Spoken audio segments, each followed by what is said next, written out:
আল্লাহ কি আমাকে কোনোদিন মাফ করবেন? আমি চাই না কেউ অনুশোচনায় দগ্ধ এক জীবন যাপন করুক। আল্লাহ আমাদেরকে এ ধর্ম এই জন্য দান করেননি যে আমরা অতীতের ভুল নিয়েই পড়ে থাকব। কোরআনের অন্যতম একটা মহান লক্ষ্য হলো, আল্লাহ বলেন, ইন্না ফি যালিকা লাযিকরা লিমান কানা লাহু কলবুন আও আলকাস সামআ ওয়া হুয়া শাহীদ।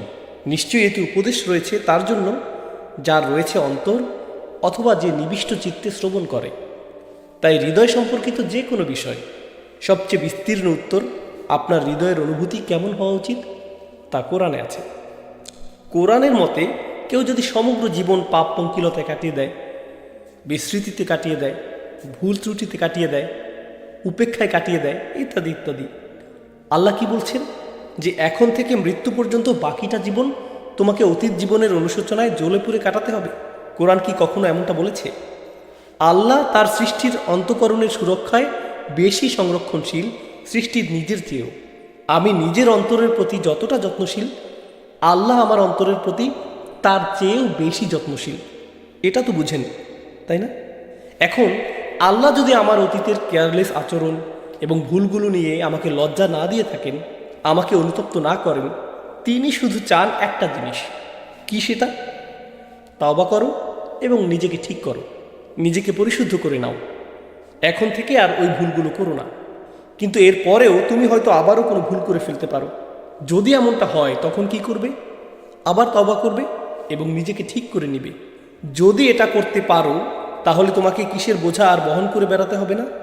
লজ্জা বা অপরাধ বোধের বোঝা। তোমাকে অনুশোচনায় দগ্ধ এক জীবনযাপন করতে হবে না। আল্লাহ মানুষকে সহজে ক্ষমা করে দেন। বস্তুত তিনি ক্ষমা করে দিতে দারুণ আগ্রহী, কিন্তু মানুষ সম্পূর্ণরূপে ক্ষমা করতে পারে না বা আপনার কৃত অপরাধের কথা ভুলে যেতে পারে না। যদি আপনার মায়ের মনে কষ্ট দিয়ে থাকেন, তিনি আপনাকে জড়িয়ে ধরলেও কিছু একটা তার মনে কষ্ট দিয়ে যাবে। তিনি আসলে এই কষ্টের কিছু অংশ পুরোপুরি মুছে ফেলতে অক্ষম, কারণ আমরা মানুষ, আমাদের এই সামর্থ্য নেই। আমরা কি করি? আমরা মানুষকে ছোট করতে খুবই ভালোবাসি, সর্বদা মানুষকে হেয় করি, মানুষের মাঝে অপরাধ বোধ জাগিয়ে তুলতে পছন্দ করি। এরপর ইসলাম শেখার পরে কি করি? এখন অন্যের অন্তরে অপরাধ বোধ জাগিয়ে তুলতে আমরা ইসলামকে ব্যবহার করি। আমরা নিশ্চিত করতে চাই যে সে যেন কখনো নিজেকে নিয়ে ভালো অনুভব না করে, সব সময় যেন অনুতাপে জর্জরিত এক জীবনযাপন করে। আর কোরআন কি করে? তওবা করো এবং সামনের দিকে এগিয়ে যাও। আর মানুষ কি করে? না, আমি তোমাকে এগুতে দিতে পারি না, না না না, তুমি সামনে আগাতে পারবে না, যেখানে আছো সেখানেই পড়ে থাকো। ভাবতে পারেন, আমাদের সকল পাপের জন্য আল্লাহর কাছে মাপ চাইলাম, কিন্তু সে মাপ চাওয়াটা যদি যথেষ্ট না হতো তাহলে কি হতো? তাহলে তো কখনো আমরা সিজদা থেকে মাথা উঠাতে পারতাম না। তো আমরা কি আমাদের কৃত পাপের জন্য অনুতাপ অনুশোচনা ফিল করব না? অবশ্যই করব। আমরা কি আমাদের কৃত পাপের জন্য মাফ চাইব না?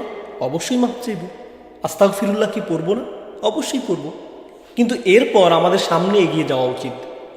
আমাদের জীবনের অন্যান্য বাধ্যবাধকতাগুলো সম্পূর্ণ করা উচিত, অন্যান্য কাজকর্মগুলো সম্পূর্ণ করা উচিত, অন্যান্য দায় দায়িত্বগুলো পালন করা উচিত। জানেন, মুসা আলাইহিস সালাম ভুলক্রমে একজনকে হত্যা করে ফেলেন। পরে তিনি যখন ফেরাউনকে চ্যালেঞ্জ করতে গেলেন, তখন ফেরাউন বলতে পারত, তুমি আমাকে কোনটা সঠিক কোনটা ভুল শেখাতে এসেছো? তুমি জানো তুমি কি করেছো? কোন সাহসে তুমি মুখ খোলো? এক খুনি এখন আমাকে শেখাবে? ও, খুনি এখন নবী? সত্যি? সঠিক ভুল শেখানোর মতো কোনো নৈতিক অবস্থান তোমার তো নেই, কারণ তুমি অতীতে একজনকে হত্যা করেছো। এটাই তো যুক্তি হওয়ার কথা। জানেন, ফেরাউন কিন্তু এমন যুক্তি দেখিয়েছিল। সে বলেছিল, তুমি তোমার কর্ম যা করার করেছ, তুমি বড় অকৃতজ্ঞ। এমন কৌশল কিন্তু অনেক শক্তিশালী, একজন মানুষের মনোবল সম্পূর্ণ ভেঙে দিতে পারে। তখন মুসা আলাইহিস সালাম বলতে পারতেন, আমার বিশাল এক অন্যায় আছে, আমার আসলে কিছু বলা উচিত না, মুখ খোলার মতো অবস্থানে আমি নেই। কিন্তু তিনি এমনটি বলেননি। তিনি তার অন্যায় স্বীকার করে নিলেন, কিন্তু শেষে বললেন, অতঃপর আমার রব আমাকে প্রজ্ঞা দান করলেন আর আমাকে করলেন রাসূলদের একজন। মানুষ কিন্তু এমন করে, তারা মনে করে পুণ্যবান মানুষের মনোভাব এমনই হওয়া উচিত, কোনো কিছু সম্পর্কে আমি কিছু বলার কে, আমার সবসময় মুখ বন্ধ রাখা উচিত। এই যুক্তিতে তো সবারই মুখ বন্ধ রাখা উচিত, কারণ সবার জীবনে ভুল আছে, কারোই সত্য বলা উচিত নয়। দুনিয়াতে এমন কারো কি অস্তিত্ব আছে যার জীবনে কোনো পাপ নেই?